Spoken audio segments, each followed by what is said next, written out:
আসসালামু আলাইকুম, সবাই কেমন আছেন? আলহামদুলিল্লাহ আমরা সবাই ভালো আছি। কিন্তু আমার মেয়েটা একটু অসুস্থ। ওকে নিয়ে এখন একটু হসপিটালে যাব ডাক্তার দেখানোর জন্য। তো আপনারা যারা আমার ভিডিও দেখেন অনেকেই জানেন আমার ছোটো বোন আমার বাসায় বেড়াতে আসছে, এটা ওরই মেয়ে। তো আসার পরে বাবু একটু অসুস্থ হয়ে গেছে। আর ওরা শহরে থাকে, ঢাকা উত্তরা। আর শহর থেকে গ্রামে তুলনামূলকভাবে একটু ঠান্ডা পড়ছে। আর এই লোকটা দেখেন আমাদের সাথে সাথে আসতেছে, একটু পাগল টাইপের। সে আমার বোনের মাথায় হাত দেওয়া বলতেছে 20টা টাকা দিয়ে চা খাবো, তোকে অনেক দোয়া করব। তো যাই হোক, এইখানে আয়সা দাঁড়ায় আছে। এটা হচ্ছে আমার বাসার সামনে একটা ব্রিজ, খালের উপরে। এটাকে নয়াবাড়ি ব্রিজ বলে সবাই চিনে। তো কোনো রিক্সা অটো কিচ্ছু আসতেছে না, আমার মতো আর অনেকে দাঁড়ায় আছে, অনেকক্ষণ হয়ে গেছে। তো এরপর আমি আমার স্বামীকে ফোন দিলাম, উনি আবার বাজারে ছিল, আলামিন বাজার।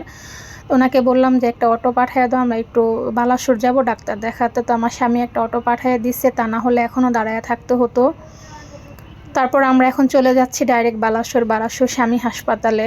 আমরা সবসময় যে এখানে ডাক্তার দেখাই, তো এখানে চলে আসলাম হাসপাতালে।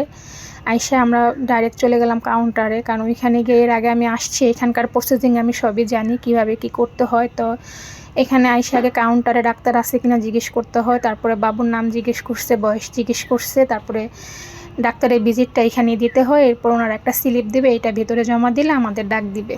তো সেম প্রসেস আমি সব কিছু করলাম, কিন্তু ডাক্তার উনি ভেতরে ছিল না। আর উনি হচ্ছে বিপুল আহমেদ, ডক্টর বিপুল আহমেদ। উনি মেডিসিন ও শিশু বিশেষজ্ঞ। আর উনি হচ্ছে এই হসপিটালে 24 ঘন্টা থাকে ডিউটিরত অবস্থায়, সবসময় ওনাকে পাওয়া যায়।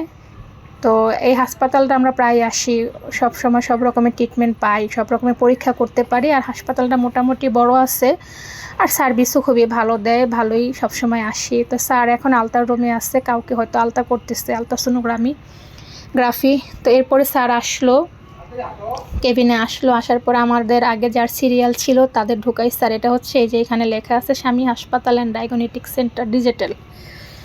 এরপর আমাদের সিরিয়াল আসলো, বাবুকে নিয়ে আমরা ভিতরে গেলাম। বাবুর যে প্রবলেম ছিল সবই স্যারকে বললাম, কী সমস্যা, কী অসুবিধা। স্যার সব কিছু শুনলো। আর বাবুর সাথেও স্যার অনেক দুষ্টুমি করলো। মাশাআল্লাহ, আমার মেয়েটা অনেক হাসি খুশি, মানুষ দেখলে হাসতে থাকে। তো স্যারের দিকে আমার মেয়েটা একভাবে তাকায় আছে। তো যাক, স্যারে ওষুধ লিখে দিল, পরে আমরা বের হয়ে গেলাম। এখন আমরা যাব ফার্মেসিতে ওষুধ কেনার জন্য। বাবুর যেই সব মেডিসিন দিছে সব কিছু কিনবো, কেনা শেষ হলে আমরা এখন বাসায় চলে যাবো, কারণ ছোটো মানুষ আর বাইরে থাকবো না।